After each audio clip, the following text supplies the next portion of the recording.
aparecer aqui para mim.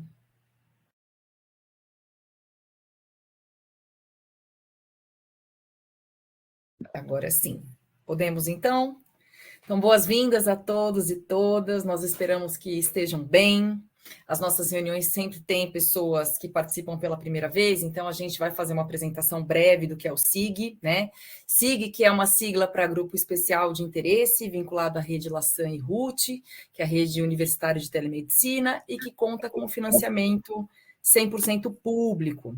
O objetivo do SIG Dietética é de promover à distância a difusão e atualização dos conhecimentos técnicos científicos, com vistas a fortalecer a dietética como uma área estratégica para a soberania e segurança alimentar e nutricional, por meio da realização de estudos e parcerias acadêmicas interinstitucionais, seminários e outros meios de intercâmbio científico e de diálogo com a sociedade. O SIG Dietética é coordenado pelo Laboratório de Dietética Experimental da Unifesp e tem a sua gestão partilhada com o Comitê Executivo, que é formado pelas professoras Angélica Maurício, da UFPR, por mim, Aline Rissato Teixeira, da Faculdade de Saúde Pública, e pela professora Betts, que hoje ministra a nossa apresentação também da Faculdade de Saúde Pública, a professora Caroline Capitani, da Unicamp, a professora Lília Zago, da UERJ, professora Lúcia Guerra, da UFMT, Isabelle Santana, também da UERJ, professora Josiane Stellucci, da Unifesp, Samantha Mescolotto, também da Unifesp, e professora Semiramis, da Unifesp. Então, algumas orientações importantes, né, para melhorar a nossa comunicação nessa sessão. Essa reunião, como vocês podem perceber, está sendo gravada. Então, para evitar ruídos do ambiente, por favor, nós pedimos que mantenham o microfone no mudo. E ao final da apresentação, a gente vai fazer uma rodada para comentários e perguntas. Para isso, vocês podem usar o microfone ou o bate-papo ali, o chat, tá? De mensagens. A sessão ela vai durar 1h30 e a gente vai tentar reservar o tempo final para depois da exposição, para que vocês tenham oportunidade de fazer perguntas à nossa convidada. As inscrições podem ser feitas tanto pelo chat ou sinalizando com emoji de mãozinha levantada, que fica aí na parte de baixo, né, da telinha de vocês, clicando com o botão direito sobre o seu nome, tá? Para registrar a presença na sessão, por favor, acessem o endereço da RUT, www.rut.rnp.br/presença. Hoje o nosso webinário ele é da professora Betts Leiter, que além de ser uma excelente profissional, também é uma grande amiga, colega de trabalho. Ela possui graduação em nutrição pela Universidade Nacional Maior de San Marcos, no Peru, tem mestrado em nutrição humana aplicada pela Universidade de São Paulo, doutorado em saúde pública também pela mesma universidade, é professora aqui na Faculdade de Saúde Pública, tem experiência na área de nutrição, com ênfase em epidemiologia nutricional, atuando principalmente nos temas de métodos quantitativos e qualitativos de avaliação de qualidade de dieta, Programa Nacional de Alimentação Escolar, agricultura familiar e, é claro, habilidades culinárias, tema que ela vai explorar hoje aqui com a gente. Ela também chefia o Conselho do Departamento de Nutrição da Faculdade de Saúde Pública e ela vai abordar o tema Cozinhando uma História, Modificações no Espaço Culinário. Eu desejo um excelente webinário a todas e todos e passo a palavra para a professora Betts. Seja muito bem-vinda, professora. Muito obrigada, professora Aline, professora Semiramis e todos os que estão aqui presentes. Eu agradeço uma vez mais pelo convite para poder compartilhar com vocês minha experiência que tive o ano passado na Universidade de Saragoça. Então, para dar um pouquinho de contexto, este produto, sim, este webinário é resultante de um trabalho em conjunto com o professor Luiz Moreno, que foi meu tutor na Universidade de Saragoça. Eu estive como professor visitante. Tá? Então, hoje teremos em nosso dia de hoje, o tema é o espaço culinário na história. Para a agenda de hoje, eu preparei que a gente vai entender e compreender e vamos utilizar a teoria da transição para poder analisar as mudanças dos espaços culinários e os hábitos alimentares, os quais são influenciados por diferentes fatores, entre eles saúde, nutrição, economia e demografia.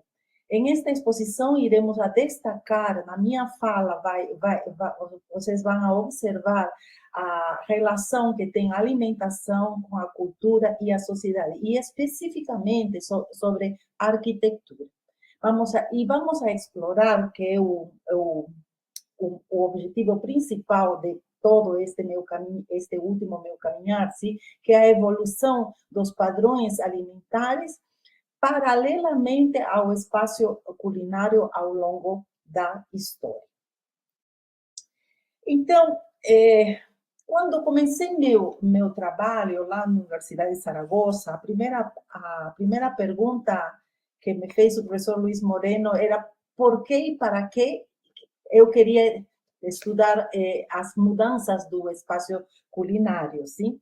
E eu me fiz uma pergunta de pesquisa. Será que as transformações do espaço culinário influenciaram a saúde da população, a saúde pública, a saúde coletiva? Foi minha pergunta de pesquisa. E junto com essa pergunta de pesquisa surge a primeira coisa: o que coisa é transição? E observamos que nos últimos 70 anos temos experimentado transformações complexas da sociedade. E o conceito de transmissão é utilizado para explicar as transformações, mudanças que a sociedade tem em termos de saúde, nutrição, economia, epidemiologia, demografia, e compreendidas especificamente de uma forma multidisciplinar e holística. Nas minhas leituras, eu percebo que depois da ditadura militar, passando para a democracia, saem os primeiros estudos, foram publicados os primeiros estudos, onde se utiliza a palavra transição para verificar, para descrever e analisar essas transformações da sociedade em ditadura, passando para a democracia.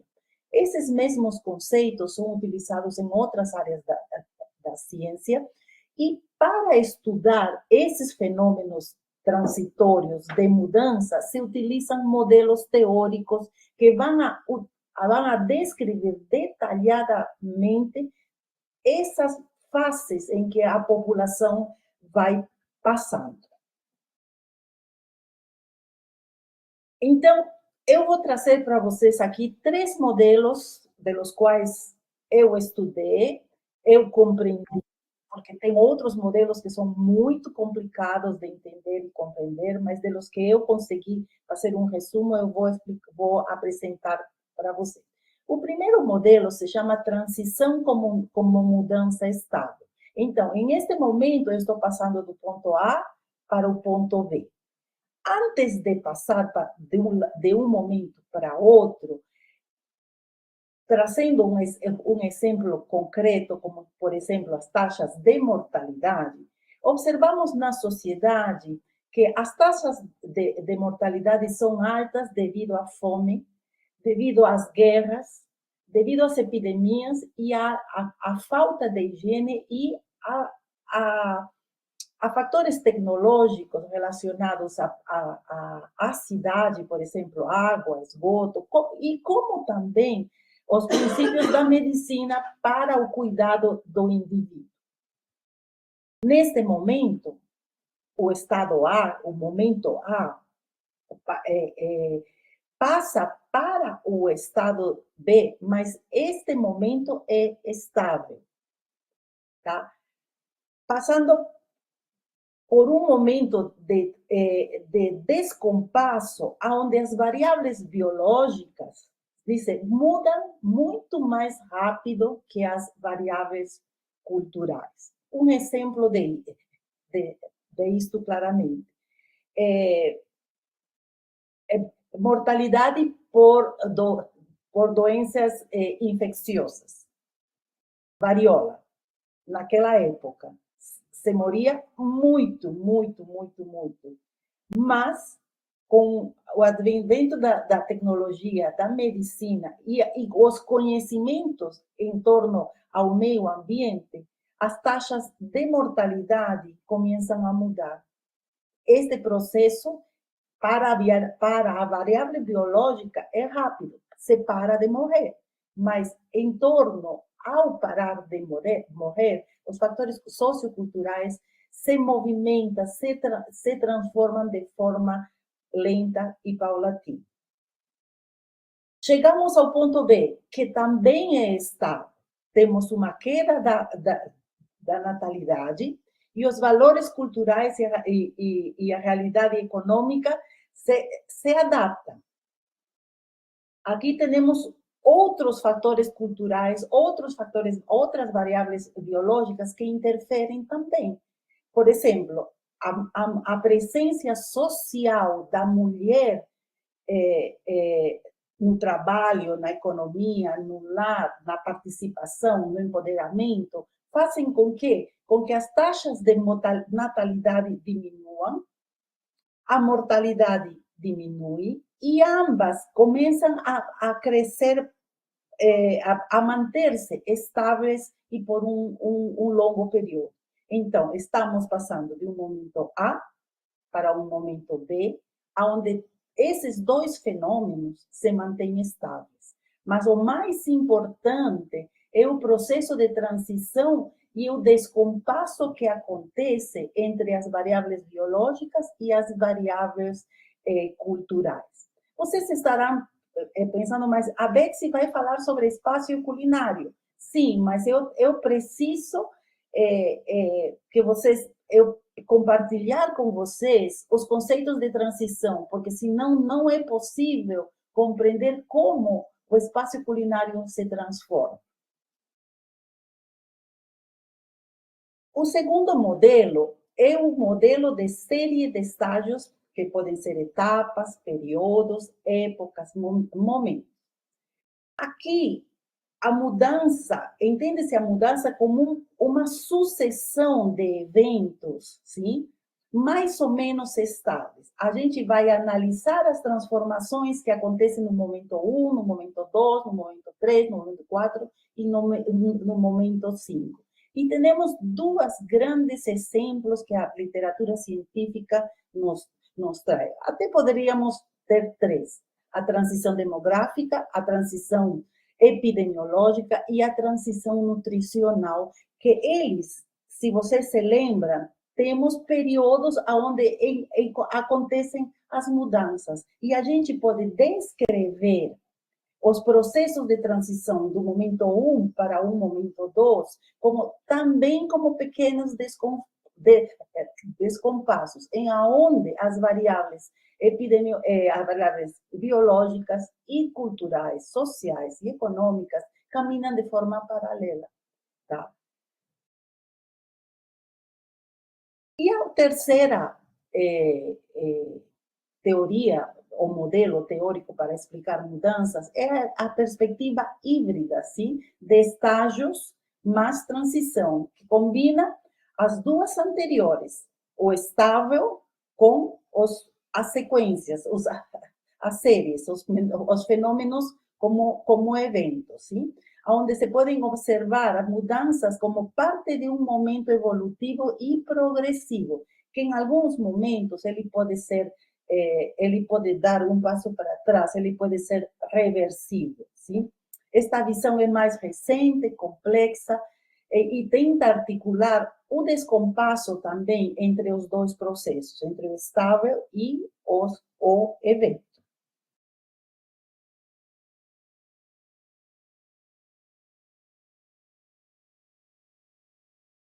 A maneira de exemplos, esses modelos teóricos permitem compreender, quais são as transformações, causa e efeito e os múltiplos desfechos, sim? Que incluem os comportamentos da sociedade, sim? E que traem tantas repercussões na saúde pública, na saúde coletiva. Vocês conhecem muito a teoria, a transição demográfica de Knudsen, que é onde ele justifica essas mudanças demográficas de um crescimento da população mais idosa para um menor número de pessoas mais jovens, sim, devido ao progresso agroeconômico e à disponibilidade de alimento e comida naquelas épocas, sim, e, portanto, o declínio da mortalidade. Temos a transição epidemiológica, que todos nós já estudamos em algum momento, que aonde se compreende um fator chave nas causas da mortalidade, sim? Fases iniciais de desnutrição e fome são preponderantes, né? E nas seguintes fases temos um excesso alimentar, desequilíbrio quantitativo e qualitativo da alimentação, que em algumas partes da literatura a gente encontra como a doença da civilização. Está faltando um homem. E temos o último, mais conhecido pela gente, que é a transição nutricional por Hopkins, em 2002, foi o primeiro artigo que ele publica, e no segundo, em 2006, com algumas alterações, e ele tem duas versões, sim? A versão 1, que essa transição está influenciada por determinismos econômicos, ele é linear, ele é influenciado pela urbanização e a estrutura da dieta, tá? Mais calorias, mais gordura, mais proteína, menos fibra, e uma perspectiva bem evolutiva e de convergência. E a segunda versão é a versão dos estágios, que se alinha a uma explicação de transição mesmo, passando de um padrão da dieta 1, passando pelo 2, padrão 2, padrão 3, 4, chegando ao quinto padrão, onde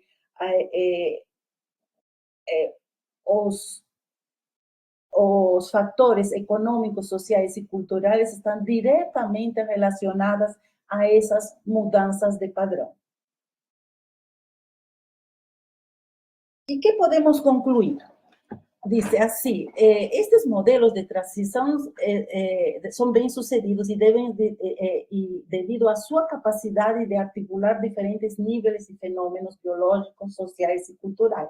Então, podemos compreender a transição desde todos esses aspectos, sim? Tanto biológicos como culturais, especificamente quando falamos sobre padrão alimentar. Então, os fatores sociais, culturais e biológicos são muito importantes para quando a gente analisa consumo, comportamento, padrões alimentares. E vocês estão perguntando, mas a Betsy vai falar sobre estrutura, vai falar sobre arquitetura, vai falar sobre utensílios. O que tem a ver com isso? Eu vou dar a resposta de aqui à frente.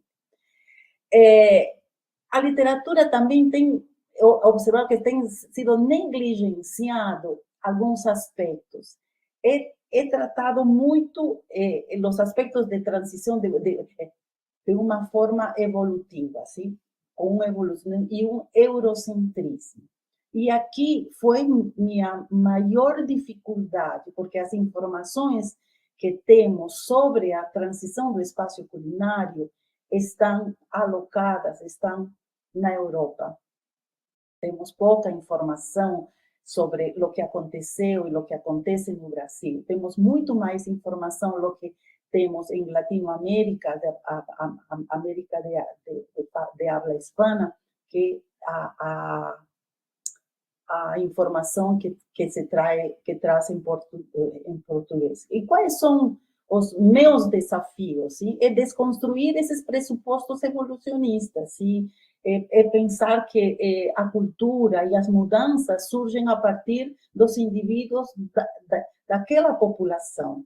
Eu acho que é importante também reforçar o contexto de um mundo empírico, em escalas mais sociais e capturando a diversidade desses contextos.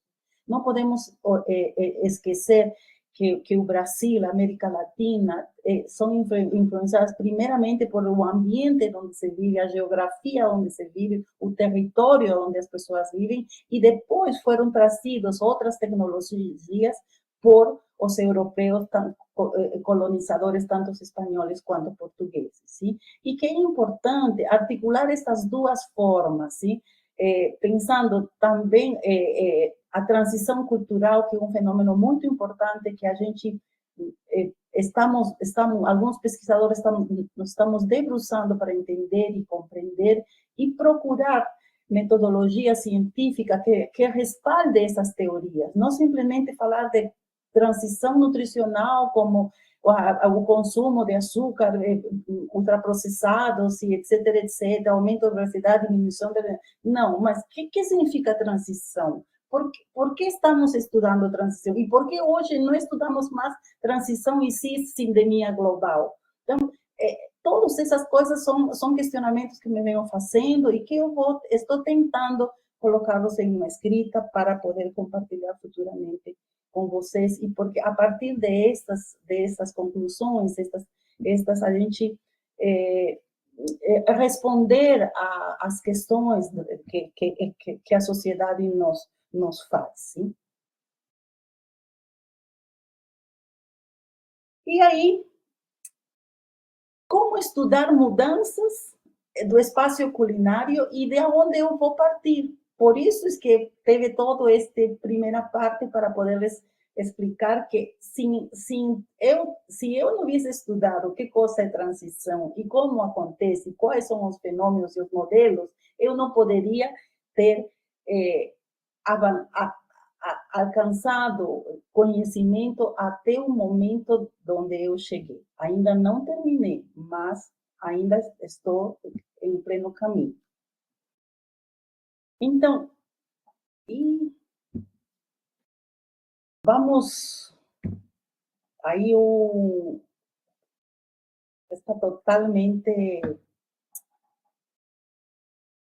Eu juntei a teoria dos estágios, eu optei pela teoria dos estágios para poder, em cada momento do padrão, observar o que estava acontecendo no espaço culinário. Então, meu ponto de partida é compreender a teoria da transição, das mudanças, utilizando o modelo teórico de POC 2002-2006, onde ele diz que a temporalidade e a complexidade dos processos sociais e históricos vão a determinar as mudanças de padrões quanto das mudanças do espaço culinário. Então, Betsy, optei por este momento histórico para poder observar o que acontece em cada momento.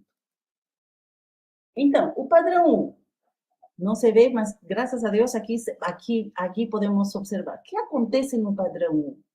O padrão 1 diz o indivíduo se alimenta de diversas plantas de origem animal, de origem vegetal, ele consome água, não existe comida processada, nem preparada, tá?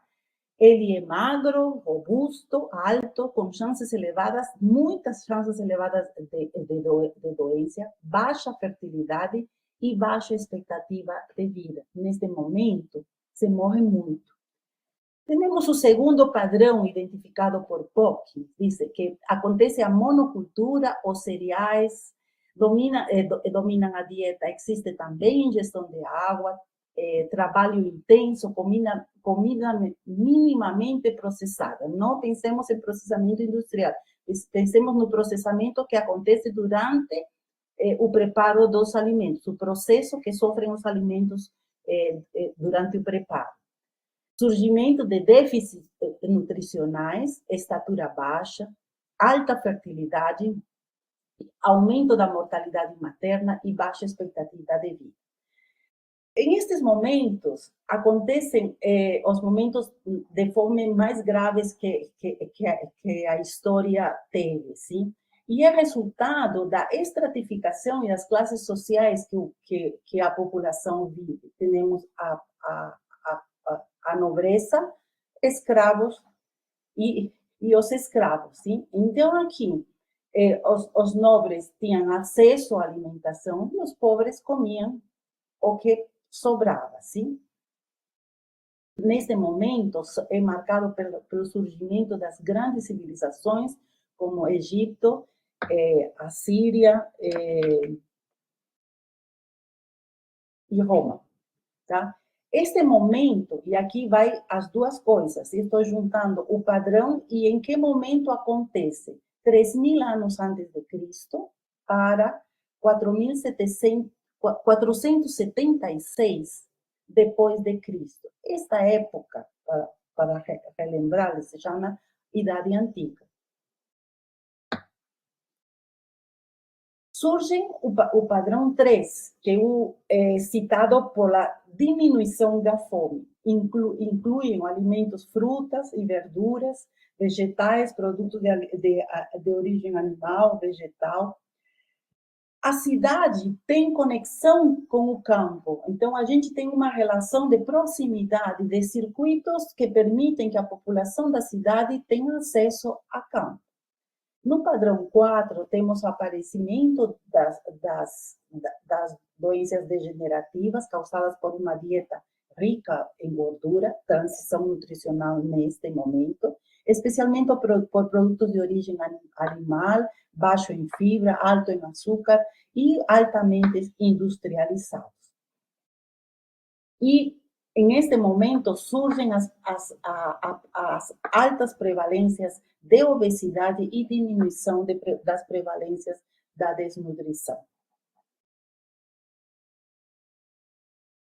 E o padrão quinto, que é o padrão que a gente vive hoje, acredito eu, que é o quinto, que é um comportamento alimentar que contempla uma promoção de uma alimentação adequada e saudável. Hoje a população, não toda, está sensibilizada para comer melhor. Então, temos a dieta de Atkins para diminuir de peso, temos a dieta sem lactosa, temos a dieta sem glúten.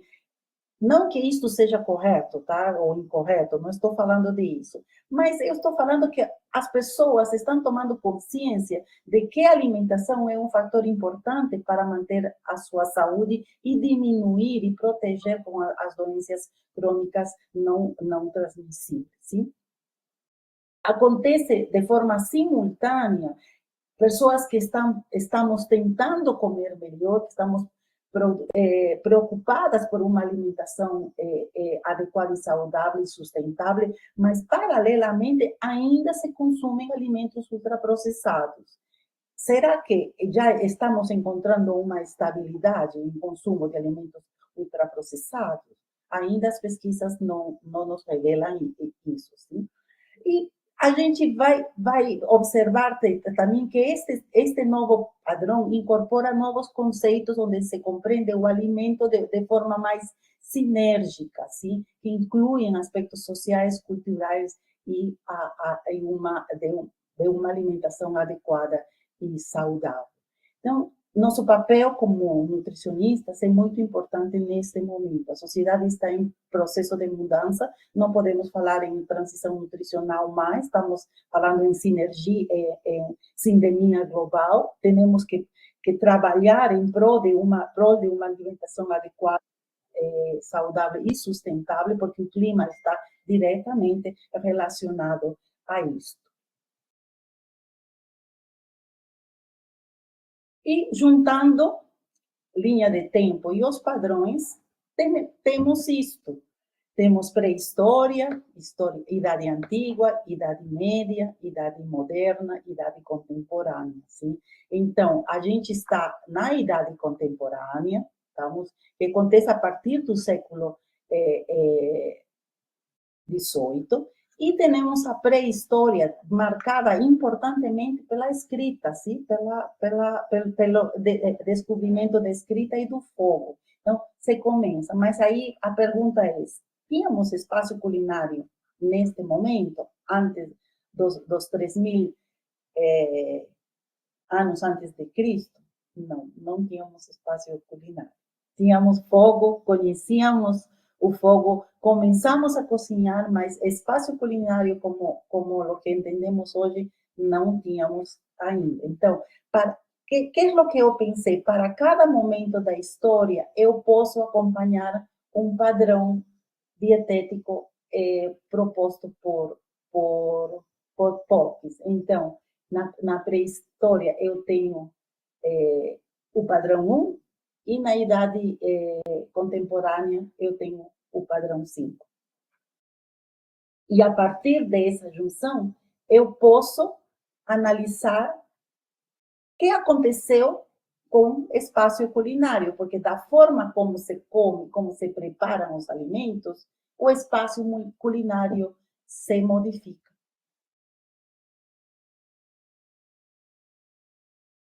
E o que está acontecendo em América do Sul? E isso foi uma coisa que me motivou muito, deixar esse eurocentrismo, não deixaram, mas preocuparam por o que estava acontecendo na América do Sul. Sim? Estava acontecendo a Revolução Neolítica, por volta de 10.000 anos antes de Cristo. Sim? Os primeiros achados de continentes, e aí eu não utilizo a palavra cerâmica, talvez vocês venham a ver, mas eu vou corrigir, não é cerâmica neste momento. Os primeiros continentes, em que sentido? Porque contém, o recipiente que contém, os primeiros recipientes que contêm alimentos são 8.500 anos antes de Cristo, e isto na região do Piauí, em um sítio que se chama Sítio do Meio, que é, se não me equivoco, no município de São Raimundo Nonato. Então, se encontraram os primeiros vestígios que marcaram, assim, o fim do nomadismo, quando acontece a Revolução Agrícola, e a organização da sociedade em diferentes formas e agrupamentos. Enquanto o homem se dedicava à caça, as mulheres carregavam e coletavam plantas silvestres. Sim? A partir desta coleta, sim, que se traíam os frutos ao interior da casa, a mulher cumpre um papel importantíssimo no novo ciclo da agricultura. Eu me imagino que, trazendo um fruto que tinha semente, ela consumia e ela jogava no seu quintal, ela pôde observar que essa semente produzia a mesma planta que ela tinha comido. Então, assim, a agricultura também está relacionada ao trabalho feminino. Na pré-história hispânica, assim, as mulheres foram essenciais para a fabricação de utensílios, pilões, que facilitavam a trituração dos temperos e das ervas. Surge um utensílio, a pedra de ralar, os pilões, que é um utensílio que aparece em todas as culturas da América Latina.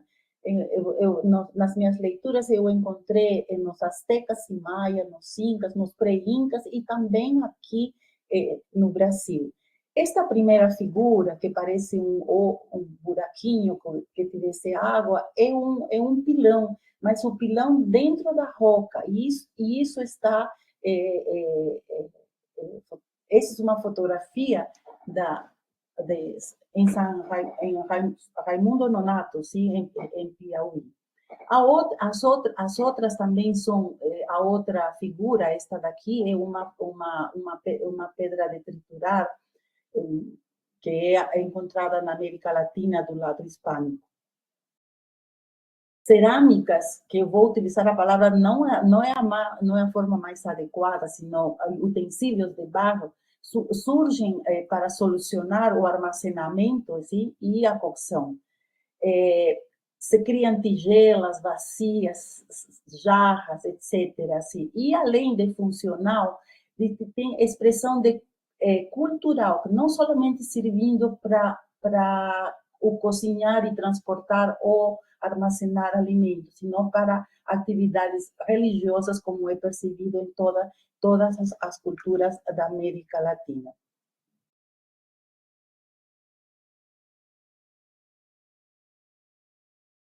Na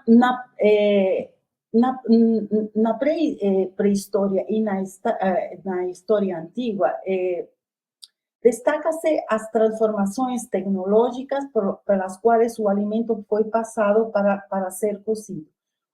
o fogo que era mantido fora, era em fogueiras, assim, ao ar livre, assim, pouco a pouco, ele vai entrando dentro do domicílio. E nesse momento surgem os primeiros fornos, que foram os fenícios que os desenvolveram e melhorados pelos egípcios e com muito mais tecnologia pelos romanos. Então, aqui, eu não sei se vocês conseguem ver, aqui temos tipo uma abóbada, assim, são assim, as casas, entre aspas, desta idade eram circulares e no meio pendurava uma corda onde se pendurava uma panela, um caldeirão. Embaixo tínhamos o fogo. De lo que estava fora, entra e aqui podemos dizer que talvez se inicia o espaço culinário, especialmente para aquecer as pessoas, para cozinhar as pessoas e fugir de animais predatórios, sim? Então, aqui temos exemplos. E outra coisa também, um pouquinho depois, que é utilizado para aquecer a água para poder tomar banho.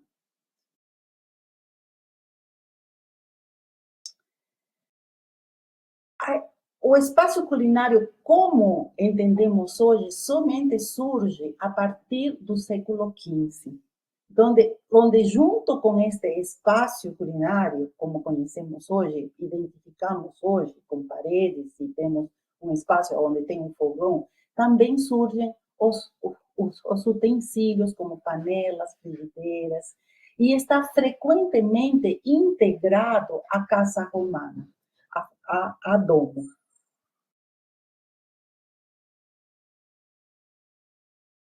A casa romana, além de ter um espaço culinário, também tinha o triclinium, que era o espaço onde as pessoas comiam deitadas, onde surgiam os grandes banquetes, onde a comida era trazida pelos escravos da cozinha para este espaço, sim?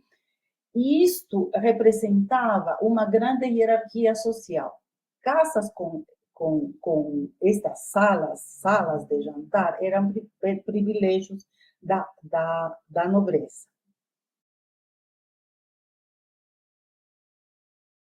Surgem também os primeiros restaurantes. E o primeiro restaurante surge a partir das tabernas romanas, que eram espaços onde se oferecia alimentação coletiva para quem não é membro da família. E geralmente estavam lateralizadas perto das paredes que colindavam com a parte exterior da casa, sim? E aqui les trago fotografias de algumas tavernas romanas, onde aqui, por exemplo, se dá para ver, se colocava a lenha embaixo dos orifícios, sim? Se colocava lenha para manter aquecidas as panelas. Onde está o número 12, este era domo, a casa romana. A cozinha era um espaço pequeno, de não mais de 15 metros quadrados, e atendia a toda a casa, sim? Então, ia para a sala de jantar. A cozinha estava aqui e os escravos levavam a comida para a sala de jantar. A partir daí, vamos para a Idade Média, sim? Do século V, vamos ao século XV. A cozinha entra dentro da casa, se lateraliza, já não está no meio, ela entra, se lateraliza e acontece talvez o primeiro evento de saúde pública.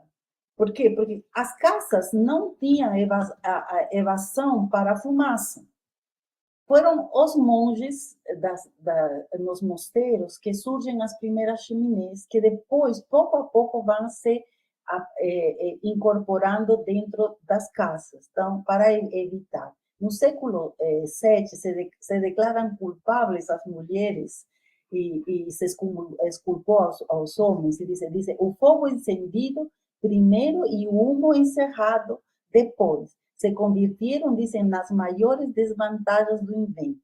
Como salida de humos, solo se empleaba una abertura superior que não estava protegida por cristais. Então, eu trouxe um trecho de um escritor espanhol, onde ele relata as primeiras intoxicações por fumaça e monóxido de carbono nas casas, das primeiras casas da Idade Média.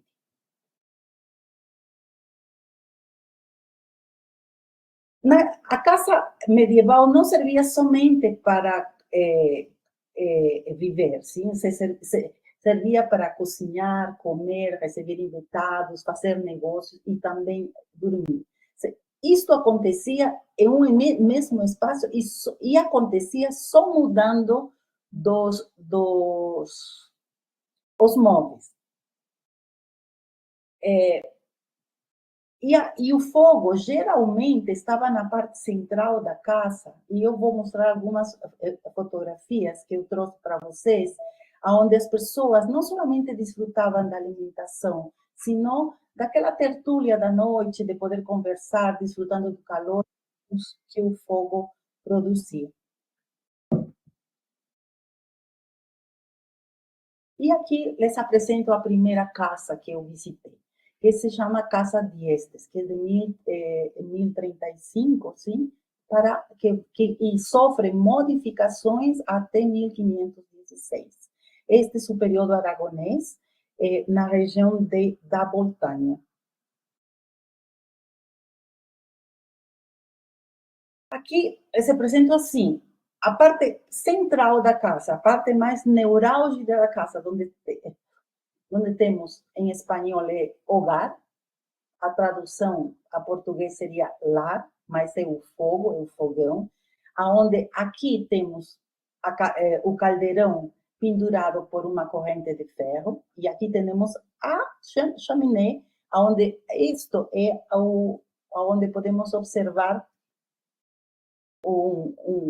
uma adaptação, assim, onde a caldeira está, o caldeirão está pendurado, assim. Aqui les traigo outra casa, se chama a Casa Isaba, que é a casa anterior está utilizada para recepcionar turistas. Então, se vocês desejam ter um passeio histórico e hospedar-se em uma casa, podem ir à Casa Isaba e hospedar-se. Ela hospeda, é uma hospedagem. Então, a casa está totalmente reformada para receber hóspedes. Em esta casa, a Casa Isaba, que está na rede, e aí, quando entrei no pequeno pueblo, a primeira coisa que eu fui ver é isso, século X. Eu fiquei assim, nossa, estou fazendo uma viagem ao tempo, estou voltando ao tempo, sim? E aí, os espanhóis chamam de pueblo porque essas pequenas cidades, povoados, não tem mais de 10, 15 casas, não é mais que isso, tá? Aqui eles apresentam a Casa Isaba e a Igreja de São Pedro, e nosso anfitrião se chamava Eduardo, que era parente dos donos da Casa Isaba, que esta casa teve surgimento em 1111 e a última restauração foi em 1659, no século XVII, sim. E aqui, o portão de entrada. Agora vamos fazer um pequeno recorrido pela casa, tá? Estamos entrando pela porta principal. Este símbolo, este escudo, está do lado lateral direito, que é o escudo da família Infanzón, da Casa Isaba. E entramos para aqui ao pátio central. maravilhoso, sim? Da escada para cima, atualmente moram os donos da família e da casa. Mas aqui você entra com animais, você entra com carretas, você entra com cavalos, você entra com tudo. Nós entramos na casa caminhando. Nesta pequena fotografia, vocês estão observando duas portas. A porta direita é a adega, onde vocês veem ainda barris de vinho e você entra e o Eduardo ainda produz vinho. Então, quando você entra, o aroma doce do mosto de uva, assim, você impregna nossas narinas e aí você faz uma viagem ao passado.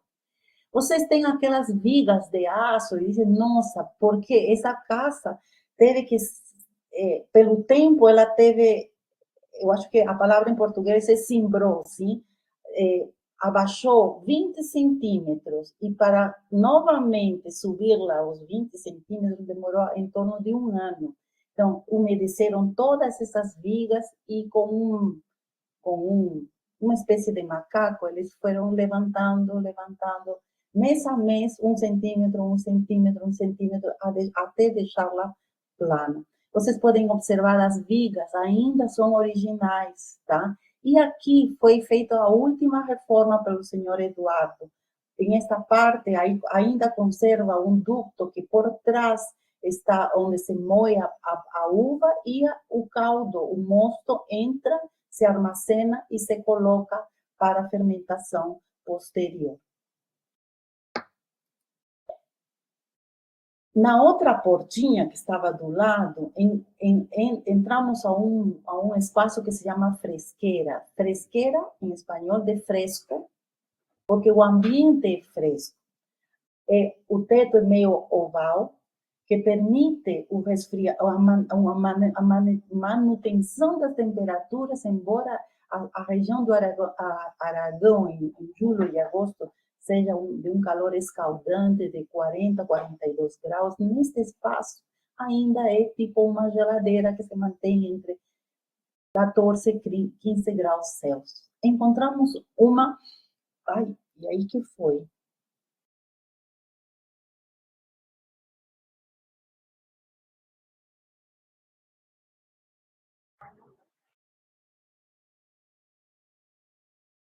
Bom, em este espaço, não sei como sair daqui.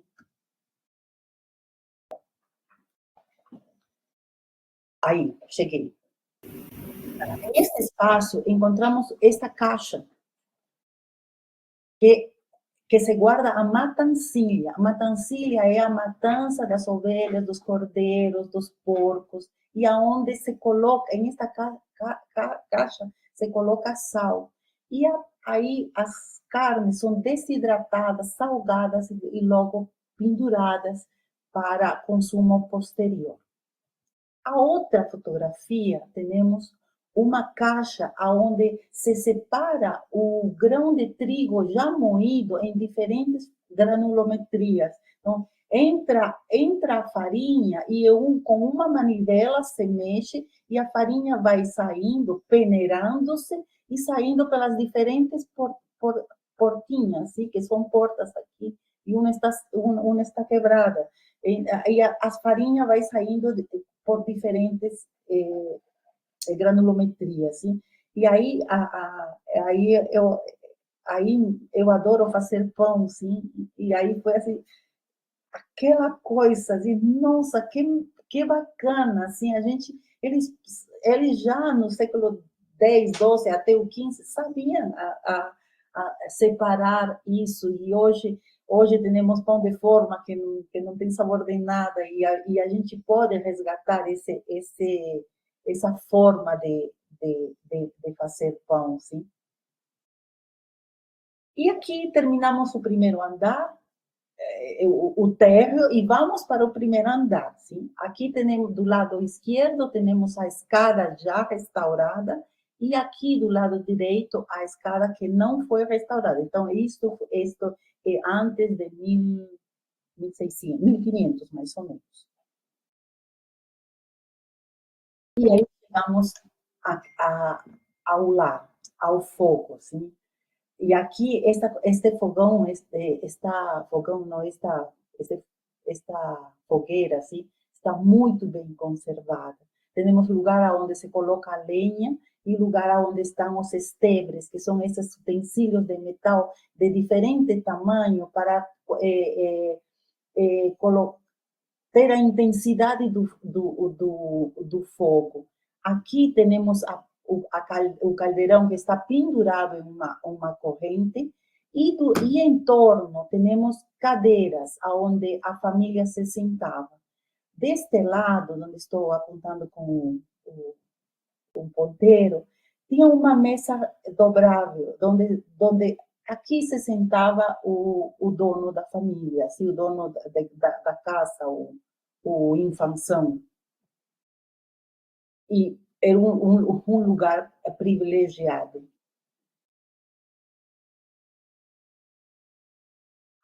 A chaminé, que ainda manchada pela fumaça e o tempo.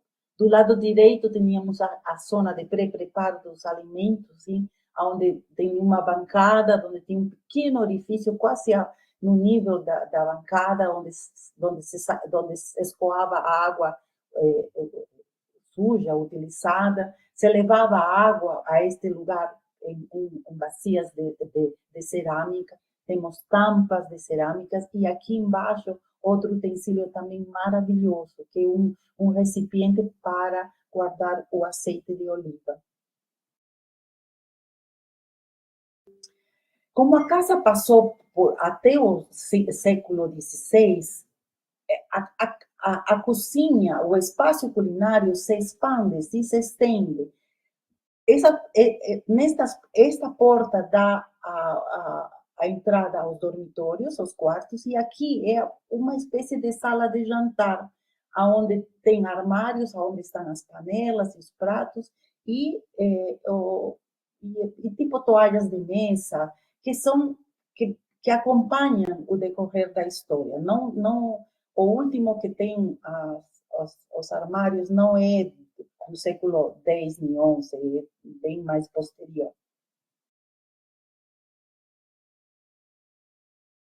E aqui vamos a uma casa que só trouxe uma fotografia para vocês, que é uma casa que não tem absolutamente nada de restauração. Está nessas condições, tá? A fogueira, a lenha, os bancos que estão meio quebrados, onde eu almocei um delicioso arroz, uma paella daquela região, e com setas, sim? Que setas são cogumelos que os convidados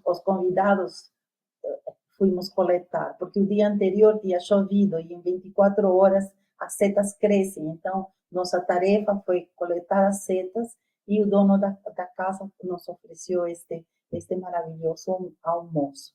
Então, em esta casa, conversando com o Oscar, sim, o dono da casa, ele recebeu a casa da tataravó, que passou para a tataravó, da avó e a mãe, e para ele, mas que hoje o governo de Aragão está sem recursos para apoio à restauração da casa, mas que ele tem esperanças de poder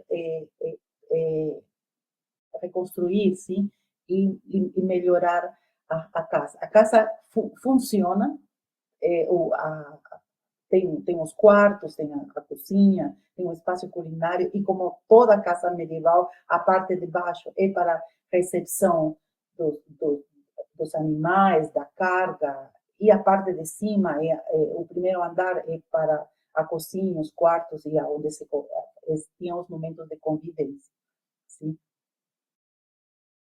E aqui eles apresentam duas coisas muito típicas da região de Aragão. Temos a porta com uma flor que protege, que a flor é uma flor do sol, se chama flor do sol do cerrado, porque protege a casa.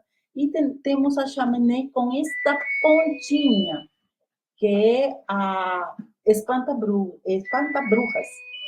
Por quê? Porque eles, naquela época, se acreditava que o único lugar aberto da casa era a chaminé, e por aí as bruxas e os maus espíritos e os demônios podiam passar. Além do espanta-bruxas, sim, tínhamos utensílios para atizar o fogo que eles deixavam em forma de cruz para que as bruxas não entrassem e não pudessem passar. Aqui, outra vez, está como se chama? O Oscar, eu, Núria e os restos dos amigos que passamos um momento de comensalidade neste espaço maravilhoso. Não podemos esquecer que a Idade Média foi impulsionada muito pela descoberta das especiarias, sim, que dá uma nova trajetória para um novo mundo, chegando, sim, a influenciar toda a cultura alimentar global. Os espanhóis e os europeus foram em busca das especiarias para o Oriente, mas na realidade não foram somente em busca das especiarias, senão o domínio econômico. Sim? Portugal e Holanda dominavam essas rotas, as rotas marítimas, sim? Então era muito importante o conhecimento dessas rotas para a economia local. Então surgem as ervas e as especiarias não somente para a culinária, senão para a medicina e outras propriedades que as especiarias e ervas tinham. E aqui eu me comprometo com vocês que a idade moderna e a idade contemporânea eu ainda não terminei de escrever. Na idade moderna, a cozinha, o espaço culinário não sofre muitas modificações, porque os europeus chegam à Europa mais ou menos no século XV, XVI, então chega com o mesmo, mas não temos registros de como os portugueses olharam o espaço culinário quando chegaram em 1500. Eu estou em busca disso. Estou fazendo leituras, estou fazendo contatos, está muito, muito difícil encontrar essa parte de como era o Brasil, porque minha intenção é fazer um recorte, inclusive um recorte São Paulo, Sudeste, para ver como era o espaço culinário nesta região, para afunilar um pouco. Não posso fazer todo o Brasil, tenho que me reduzir a algum ponto. E assim, chegamos a ter flyers, sim? E o espaço culinário começou pequeno, terminou novamente pequeno. Passamos por grandes espaços culinários, onde tínhamos muitos equipamentos, e terminamos em espaços culinários minúsculos, onde também isso influencia a comensalidade, o comportamento social da população, não somente brasileira, sino em todo o mundo. Sim? Porque o que podemos fazer em um apartamento de 30 metros quadrados, onde tenho cozinha, dormitório, banheiro, etc. Em esse espaço, será que eu posso praticar a comensalidade? É uma coisa que eu vou descobrir e eu vou ter que contar para você no próximo encontro. Bom, eu espero que eu tenha contado o suficiente essa minha experiência e compartilhado também com vocês não somente a parte cultural e que me motivou a fazer isso, sino a parte teórica, assim, que pouquíssimo a gente estuda sobre transição e modelos teóricos para entender transição, tanto na culinária, transição do espaço culinário para entender epidemiologia nutricional e todos esses momentos e eventos históricos que a sociedade vive. Muitíssimo obrigada, estou à disposição para responder suas perguntas. Muito bem, parabéns, Betsy, por essa excelente apresentação, inspiradora, né? E desafiadora também, né? De conseguir compilar toda essa transição do espaço culinário, né, ao longo do Sobre tempo. 2 momentos. Pois é, né? Imagino o tamanho do desafio que vem pela frente, né? Pensando principalmente nesse período de colonialismo, né? Em que tantas vozes foram caladas, né? Se a gente já tem dificuldade de encontrar registros culinários, né? Da população negra, por exemplo, aqui no Brasil, e indígena, né? Que dirá de falar desses espaços culinários, como cozinha de quilombo, por exemplo, né? Então, eu imagino que você tem aí um desafio bem grande pela frente. Temos muitas coisas como a cozinha de dentro, a cozinha de fora, a cozinha suja, a cozinha limpa, Cozinha limpa. onde a mulher portuguesa fazia os quitutes e coisas maravilhosas, lindas, e a mulher negra matava e depenava o frango fora, assim. Então temos coisas como essa, mas no momento quando os portugueses chegaram, professora Aline, não temos registro aqui, pelo menos aqui, ou eu desconheço. Eu tenho que ir a outras áreas. Por exemplo, eu tenho que mergulhar na arquitetura. Não posso ir na parte da nutrição. Sim, e tá aí um dos grandes desafios, né, da gente se desvencilhar dessa culinária eurocentrista, né, que a gente tanto fala. Pois é. Olha, a gente está abrindo agora para perguntas, pessoal, e comentários. Eu já vou começar lendo alguns aqui, né, além de muitas palmas e saudações, congratulações. Verusca comenta que foi uma viagem maravilhosa que você nos levou, assim como Lia, uma viagem no tempo muito bom.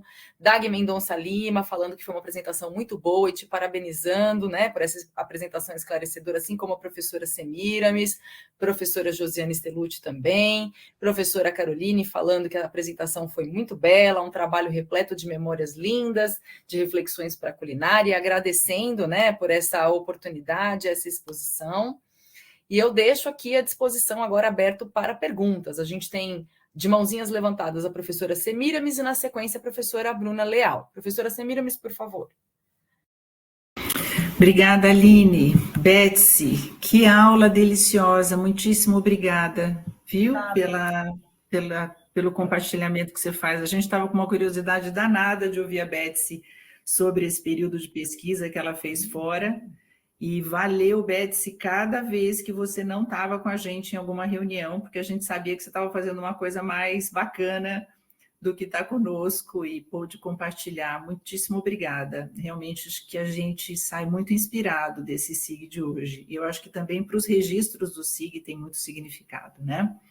Eu queria recuperar o começo da sua fala, entre tantas coisas lindas, mas quero também aqui compartilhar o tempo com todo mundo, né? Mas não podia deixar de te provocar nesse aspecto.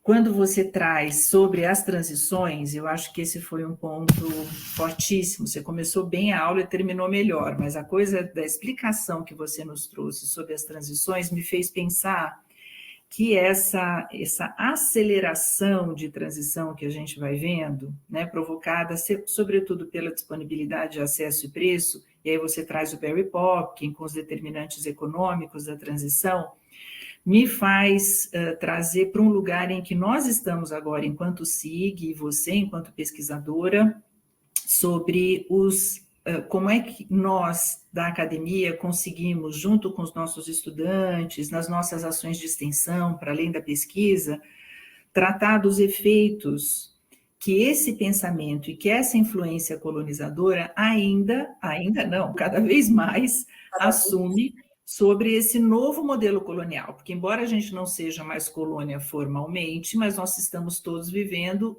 fortíssimas influências colonizadoras, tanto a partir da fragilização da nossa identidade cultural, então com a proposição de padrões de consumo associados evidentemente a interesses econômicos fortíssimos, que vão moldando, né, as nossas escolhas, as nossas cozinhas, as nossas práticas, e combinando talvez um pouco daquilo que você trouxe dos padrões de narrativa, o padrão 4 de adoecimento, apoiado no padrão 3 das narrativas, que incorpora a narrativa, então, da falta de comida, do risco de desabastecimento, para impor esse modelo colonizador sobre os nossos padrões alimentares, né? Então, eu estou fazendo essa recuperação da tua fala para te pedir que você compartilhe um pouco aqui com a nossa audiência sobre o Cozinhas e Infância, que eu penso que é uma das iniciativas, né, que na pesquisa vem justamente trazer uma forma de combater este grande mal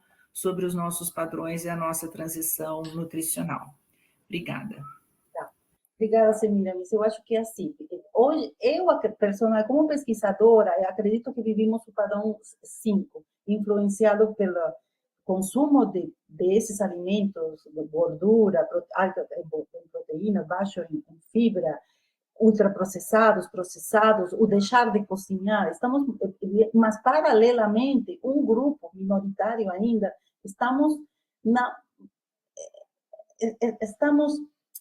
militando, se é a palavra, por uma alimentação adequada, saudável e sustentável. Eu recalco em sustentável, porque hoje não podemos falar de transição nutricional e sim em sindemia global, porque esses momentos já foram passando, e hoje o momento é sindemia global.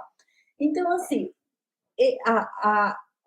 Cozinhas Infância surge acredito eu, em uma resposta, eu como pesquisadora, e eu dando uma resposta à sociedade. Eu vi uma oportunidade de juntar academia, sociedade civil e gestão pública. Por quê? Porque essa é a forma de poder ter algum impacto, alguma coisa que permita alguma transformação. E aí surge a minha aluna de mestrado, que propõe uma matriz dialógica educacional, que propõe a compreensão da alimentação desde os primórdios da humanidade, passando por eventos até a decolonização da alimentação, onde a gente batalha, briga, milita para retomar nossas raízes enquanto alimentação. Então, assim, trazemos como comia o ser humano na antiguidade, passamos pelos indígenas, pelos negros, pelos migrantes, e chegamos à McDonaldização e decimos, epa, vamos a decolonizar isso, vamos a esforçar-nos, porque vocês, professores e merendeiros, cozinheiros da alimentação escolar daqui em São Paulo, vocês têm uma missão. Essa missão é promover alimentação adequada e saudável às crianças que vocês estão ministrando aula dia a dia, todos os dias de suas vidas. Vocês têm um compromisso de formar essas crianças para que elas saibam escolher, sejam soberanas nas suas escolhas. Então, isso foi nosso intuito quando a gente começou este projeto. Esse projeto tem duas fases, a intervenção e tivemos um espaço de avaliação, o momento 1, para ver como era, e fizemos a intervenção, fizemos um momento 2 para ver as mudanças, e a gente tínhamos observado mudanças, utilizamos dois instrumentos importantes, o instrumento EHAPS, que é da professora Aline, que avalia o nível de habilidades culinárias domésticas nos professores e nos merendeiros, e também utilizamos o GAB 1, GAB 2, GAB 3, que avalia o conhecimento e a autoeficácia dos conteúdos do Guia Alimentar para a População Brasileira. Em ambos instrumentos, tivemos mudanças positivas. Em ambos instrumentos, em questão de 6 meses de intervenção, tanto para os professores quanto para as cozinheiras da alimentação escolar. Teríamos que trazer a Ariela para que conte a história completa da cozinha. Sim, não, mas eu queria que você trouxesse isso, porque depois da sua aula, a gente vai ficando com essa sensação, tá bom, então como é que a gente se mexe nesse cenário, né? E eu, conhecendo a sua experiência, né, falei, vou pedir aqui para que ela compartilhe um pouco com a gente, porque eu acho que é fundamental que os colegas que estão aqui, os estudantes, os gestores entendam que a cada ação de educação alimentar e nutricional bem-sucedida, nós estamos trabalhando contra os efeitos da sindemia, né? Obrigada, viu? Muito bem, professora Semiramis. Agora a professora Bruna também tem uma pergunta. Bom dia, Beth. Muito obrigada por sua apresentação. Eu gostei demais de ouvir sua experiência, essa sua imersão nas transições. Para mim foi muito inspiradora e também agradeço o que você compartilhou também de pesquisa, que eu não sabia do seu projeto, mas achei muito bonito e acredito que com certeza vocês têm resultados muito bons, ainda mais para explorar e por vir, com certeza. A minha pergunta é bem simples e eu acho que é um spoiler da sua próxima apresentação, mas eu não pude me conter, certo? Eu acho que talvez você vai chegar num ponto, e aí eu estou batizando aqui, não sei se é como você pensa, em que você vai poder falar talvez de transição culinária para o tempo agora que a gente vive. Então eu queria saber assim da sua, porque eu tenho certeza que você já leu bastante sobre isso. E aí eu queria saber da sua opinião, o que que você acha que a gente vive na atualidade, considerando os vários cenários. Enquanto você falava, eu me lembrei que tem 1 ou 2 anos que o CEO do iFood declarou, inclusive, que em 10 anos ninguém vai mais cozinhar. Eu achei, assim, triste a declaração, né? Mas eu queria ouvir tua opinião de que, assim, em que momento você acha que a gente está em termos de culinária e como a gente vai evoluir. Tua pergunta é difícil, Bruna. Muito, né? É difícil, porque a gente está vivendo transição paralelamente à transição culinária, estamos vivendo transição do espaço culinário. Hoje, o momento é crítico, porque observamos a população deixar de cozinhar, porque temos uma indústria de alimentos que nos propõe, nos simplifica a vida, com alimentos prontos e pré-prontos para um consumo rápido e que tem consequências fatais para a saúde da população, porque não é problemática, é fatal, porque a mortalidade cardiovascular, câncer, etc., cada dia é pior. Sim? Então, assim, temos que voltar para a cozinha? Temos que voltar para a cozinha. Então, eu acho que estamos num momento crítico, Bruno. Eu acho que é este o momento, porque não estamos recém sendo escutados. Eu lembro muito bem, Semiramis me reforça, a Aline me reforça, o Congresso do Equador, onde não na declaração, não escutamos a palavra culinária uma vez. E quem fez o Seguir Dietética e o Grupo Eco e a professora Aline e a professora Betsy, falamos não. Neste momento, a gente tem que ser voz. Tem que estar pautado nas agendas dos congressos, dos eventos, na escola, na universidade. Nossa currícula escolar, dentro da universidade, para os cursos de nutrição, tem que mudar, gente. Tem que mudar. A gente tem que se propor que a dietética perpasse não por somente técnica dietética, mas por todas as possíveis disciplinas que possam passar. Então, é essa forma. Estamos em um momento crucial, nem na frente nem atrás. Estamos recém sendo escutados. E é um momento de alçar a voz, pegar e manifestarmos para que a gente consiga algum tipo de mudança. Eu acredito na mudança, eu sou meio romântica nesse sentido. E não creio que a gente vai deixar de cozinhar. Não, porque é parte do ser humano. Desde o primórdio da humanidade, a gente se reúne, faz fogo para estar junto. Não somente para cozinhar, para estar junto. O fogo nos aquece, o fogo nos ilumina, o fogo nos alimenta. Então, hoje é a mesma coisa. A gente se reúne em casa para tomar vinho, comer um petisco, não importa que não seja comida, mas nos reunimos para comer. Então, eu acho que temos que começar a trabalhar a favor disso. Mas, Bruna, eu te sou sincera, estamos em um momento crítico, que é hoje o momento de atuar. Eu concordo também, Beth. Acho que é um ponto de virada em que as pessoas finalmente entenderam que é importante cozinhar, sim. E aqui a gente também está nesse ponto, você falou de curricularização, né, da dietética. A gente tem conversado com pró-reitores, com o diretor de centro, para que a gente tenha uma disciplina de dietética, de habilidades culinárias para todos os estudantes também, porque a gente entende que é importante. E a partir dos nossos resultados de pesquisa, a gente está vendo que muda, impacta, né? Então, eu acho que finalmente, e é muito bom poder ouvir essa sua fala e perceber que nós não estamos sozinhas, né? Eu também penso assim como você. E eu acho que cada vez mais a gente precisa unir esforços para que as pessoas vejam a importância. Então, assim, muito obrigada, viu, pela partilha. Bruna, a Lúcia está com uma pergunta, Aline.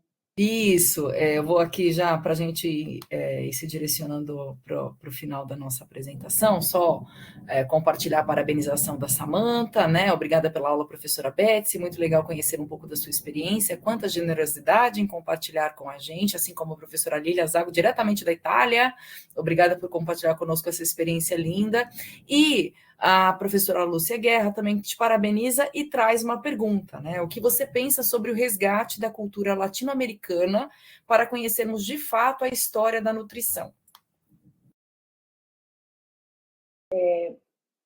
Hoje vivemos um movimento de resgate da alimentação latino-americana, assim, muito influenciado também pelo marketing e a propaganda, que distorciona um pouco, tá? Distorciona um pouco a cultura alimentar americana, latino-americana. Em nossa, como exemplo, dentro da formação dos professores, a gente trouxe um tema que se chama ameríndios. Então, os índios americanos, não somente brasileiros, senão aqueles que fazem fronteira com o Brasil. Então, assim, temos muitas coisas em comum, nos unem muitas coisas, temos muitas coisas de raiz que é importante resgatá-las. Mas temos que tomar muito cuidado com esses posso falar isso assim? Não. Masterchef. Essa propaganda absurda de entrar em uma culinária que não é de acesso para todo mundo. O que se apresenta na televisão não é do povo, não retorna para o povo. Então, assim, é que é necessário resgatar nossas raízes, nossa alimentação latino-americana, é necessário. Cada país de Latinoamérica tem esse compromisso para fazer. Temos divergências, porque, por um lado, nos colonizam os portugueses, temos índios e negros africanos aqui, e, por outro lado, temos os espanhóis e os incas e os maias e os aztecas, por outro lado. Então, temos uma fusão de cultura, temos uma fusão de ingredientes, temos uma mistura total, mas que a gente tem que resgatar, temos que resgatar, mas com muito cuidado, com muita parcimônia, para que isso não vire um clichê e uma coisa que está na televisão. Só como uma estratégia de gourmetização, você quer dizer? Eu acho que você tem mais, Aline, já te permito, sim? Eu acho que você que tem estudado alimentação indígena brasileira, você tem muito mais fundamentos para responder a Lúcia. Eu concordo com você, e eu acho que isso está muito refletido nos cursos também, né? A gente, graças a Deus, aqui no SIG, a gente tem discutido bastante a respeito disso e tem percebido essa mudança nos cursos de nutrição, mas veja ainda nos cursos de gastronomia, por exemplo, né, um foco muito eurocentrista na alimentação, né? Então, a gente tem um semestre, né, 3 meses, às vezes, de cozinha brasileira no curso de gastronomia. Eu tenho uma aluna que faz gastronomia, que é da UFBA, inclusive, está trabalhando sistemas alimentares comigo, e a gente teve a oportunidade de publicar no último temático de dietética um pouco dessa discussão, em que a gente fala, olha, tem 3 meses de cozinha brasileira num curso de gastronomia do Brasil, né, dentre os tecnólogos e bacharelados, e a gente tem o restante do período todo de formação com culinária europeia, né? Um semestre inteiro dedicado à culinária francesa. Então, eu acho que a gente também precisa refletir um pouco sobre esse resgate, Lúcia. Eu concordo perfeitamente com você, né? Que para a gente falar sobre transição do espaço culinário na América Latina e valorização da nossa alimentação, a gente precisa resgatar um pouco dessa história da América Latina, né? Então, concordo e entendo, Beth, o que você está falando dessa questão de gourmetização, mas acho importante a gente colocar a nossa culinária em evidência, né?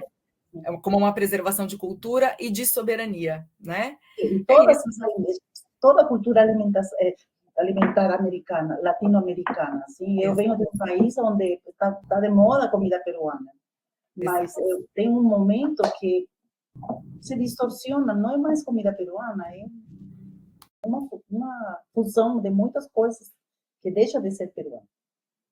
Isso. Tomando cuidado também com essas questões, né, de apropriação cultural, então, o quanto a gente valoriza, né, os ingredientes e a nossa culinária, e como isso é exportado, a exemplo do açaí, né, e dos impactos que isso traz, e o que fica de fato aqui, se há açaí para a gente, né, quando o nosso açaí de fato está sendo exportado. Então, acho que é pensar em como valorizar esses ingredientes e mantê-los aqui, né, de uma maneira saudável, sustentável, né, e que valorize a nossa identidade, a nossa cultura, né? Semíram está colocando aqui, acho que concordando conosco, né? Padrão de identidade, qualidade de preparações culinárias e preservação de biomas. É exatamente isso. Eu acho que esses pontos que a Semíram coloca resumem, né, essa discussão que a gente tem feito aqui no finalzinho do nosso webinário. Vejo que não temos mais perguntas ou comentários, além de parabenizações. Professora Betsy, mais uma vez a gente agradece imensamente a sua participação e esperamos pela fase 2 do seu estudo, né, para você trazer aqui para a gente os seus resultados, tá bom? Nós declaramos encerrada, então, esse encontro do SIG. Deixo mais uns minutinhos para a professora Betsy fazer o seu encerramento, o seu agradecimento. Bom, eu queria, uma vez mais, agradecer a todas as pessoas que puderam participar hoje deste evento e continuem participando do SIG Dietética, um momento de discussão e reflexão em relação à dietética. E a gente continua militando a favor de uma dietética, de habilidades culinárias, de um espaço culinário democrático, empoderador, social, e que a gente está junto. Perfeito. Muito obrigada a todos e todas. Aguardamos vocês em nossos próximos encontros. Tchau, tchau.